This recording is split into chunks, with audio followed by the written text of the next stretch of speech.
Welcome back to Talk Today. The time is 9:45.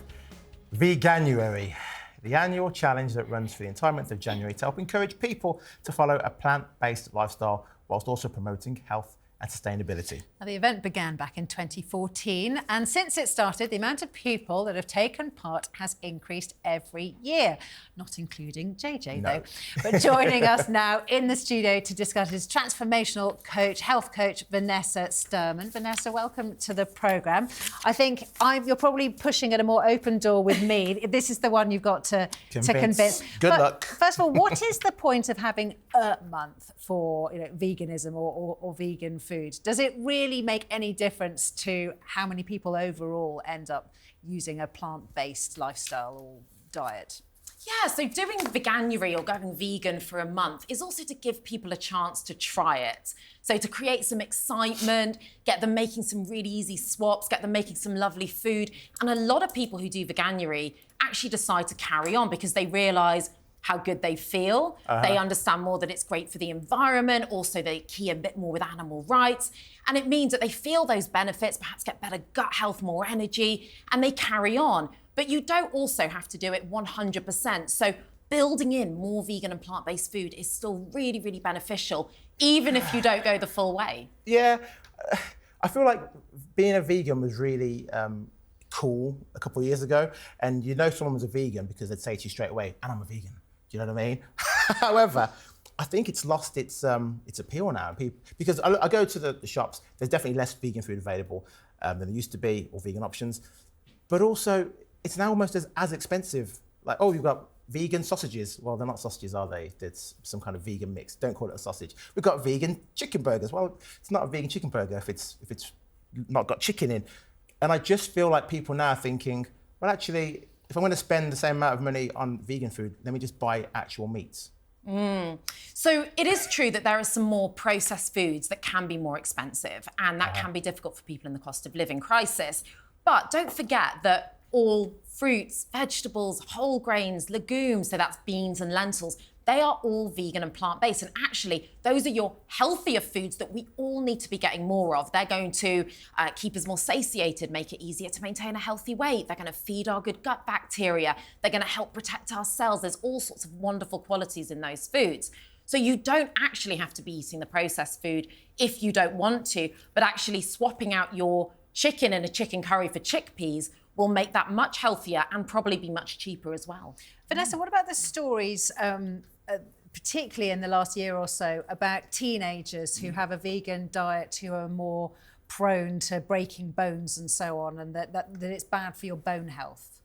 Yeah, there are still a lot of myths around vegan and plant-based food, and I think a lot of it comes down to poor nutrition knowledge. So a lot of the time when people go vegan, if they don't have much nutrition knowledge, they might just cut out huge amounts of food instead of actually thinking about all the wonderful things you can eat, piling your plate more, like I said, with the whole grains, the vegetables, the beans, even things like tofu. You can get plenty of calcium from plant-based sources. So generally in those situations, it is people probably not eating enough and not having enough variety. Look, I'm okay with eating fruit and veg. I think that's fine. But no one is saying to me, no one's labelling that as vegan. I know those are vegan foods, but no one's labelling it as vegan. But things like Heather Mills, her vegan food company is in administration, V-Bites. Beyond Meat says its sales have fallen by a third. Sausage maker Hex dropping 8 out of 10 of its meat-free products. Pret a Manger is shutting down half of their vegan-only stores. I just feel like the UK now is kind of sick of veganism. And I suppose just adding to what JJ's saying, that perhaps people are saying, OK, I'll go veggie, but not vegan. Yeah. And that's perhaps why some of these vegan stores and so on are losing customers.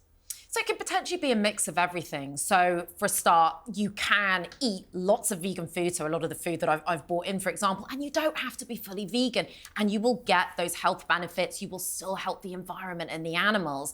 And there's lots and lots of, like I said, different things you can eat other than those more processed foods. And a lot of people with trying to save money are saying, well, actually, let me look at being a bit healthier. Let me look at what I can cook at home. Let me look at these bean dishes, for example. So it's not always an indication, especially if you've got products that are a bit more expensive, just because they're vegan and some of those might be declining, isn't necessarily an indication that people don't want to eat plant-based whole foods. that we know are excellent for our health. I'm not convinced yet, but you've got some food samples, so... And you've never said no. And I've never said no to free food. So what have you got for us?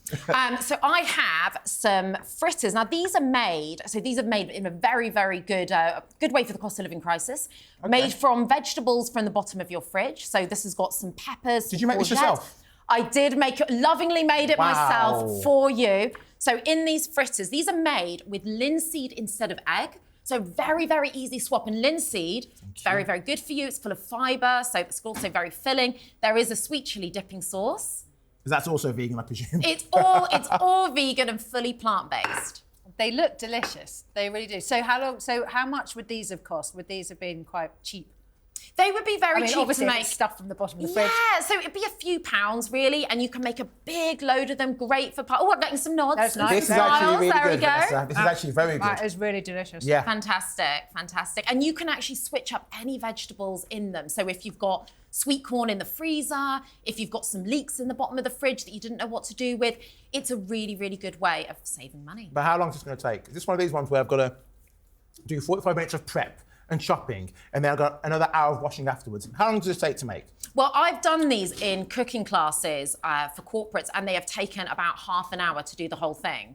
So you can actually keep some of the mixture in the fridge and fry it up the next day if you want. So it's very, very quick. Bung it all in a bowl, add some extra spices, garlic, things like that.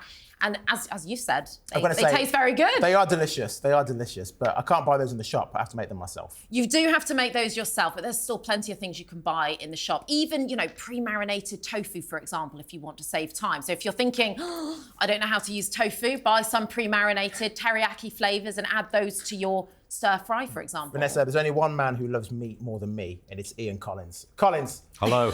Get your mouth around one of these. They are actually delicious.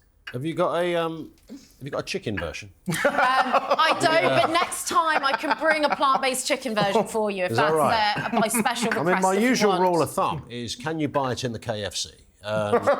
If you can't, then I usually have a problem. But this does. If JJ's endorsing it, Yeah. It is really nice. It's delicious. me and JJ go out for food like two cavemen. Honestly, Yeah. we don't care. Steak, please. And don't forget that McDonald's, KFC, now may not be the healthiest, but they all do plant-based and vegan options. So anything you want that was kind of junk food as well, and you want to have those treats, you can go and get that. You can go and get vegan donuts. We've got vegan cake that I'm going to be getting you to try as well. So anything you had previously, there is a version of that which is going to be possibly slightly better for your health, depending on how junky it is or not. And Vanessa, what about the accusations that people say it's so much better for the planet, it's so much better for the environment not to be eating meat, but actually palm oil, very bad sustainability credentials.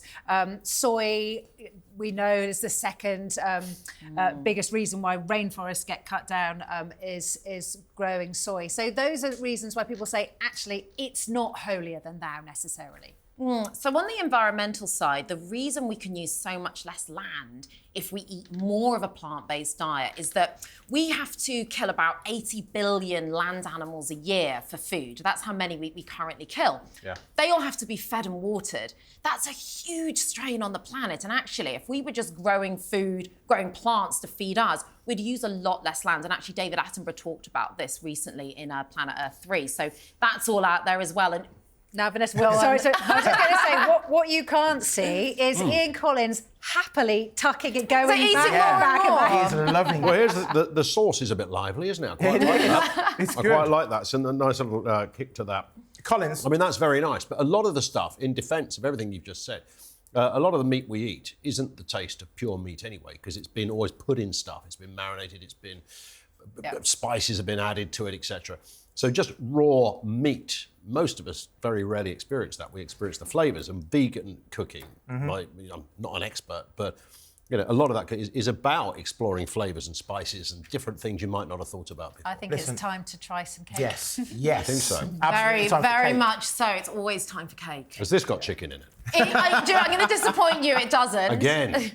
Oh, dark chocolate. Okay. So there's dark chocolate, there's raspberries, there's pecans. Yeah. It's made with some nut butter actually Thank you. instead of oil or butter. But if you're making cake, you can either replace your butter with vegan butter, you can use oil instead. There are plenty of plant-based and vegan recipes online. Well, I'm allergic to nuts, so I'm gonna pass on this one. Oh, right. Go on, have a bite. But the frittatas were great. Collins, what have you got coming up on your show? By With the a way? mouthful of vegan pudding. We are touching, there's quite a lot to talk about actually. I think the interest, sorry, I think the takeaway story for me today is the Blair files and the migration thing. Yeah. How long Fascinating. have we listened to the virtuous opposition talking about the wicked Tories and their plans to send people to this place or that place? And my God, Jonathan Powell over there in government was going in places that Rishi and Boris would never even considered. Yeah. For But goodness I sake. reminded viewers that you said on the talk a couple of weeks ago that you thought the next Labour manifesto would have something more radical Correct. than the Tories. I remembered you saying that. I think it actually will, because I don't think they'll have a choice. And they'll take it on the chin because they'll think we're here for 2 terms now, so we can make this happen. So I thought that was rather interesting. The Elgin Marbles stuff as well. I mean, you know, do we care if we keep the marbles? I don't I think tell they you do. what, our viewers care more than the pollsters would tell you that the Well, I the care public in a cares. kind of like, there's a bit of me that's a little bit traditional. It's like, hang on a second, we've had these marbles for a long time. They're in the British Museum. But then I listened to Ed Vasey, you know, he's a former Conservative culture minister. He was on with you guys earlier, and Ed would have them back because he That said there's is a good all exchange we've got programme. time for. Lots to come up. Vanessa, the cake was delicious. Beautiful. Thank Thank you for the frittatas, delicious. Thank you. That's all from us here this week. Talk Today will be back in the new year on January the 2nd. And Collins is up next. Bye-bye.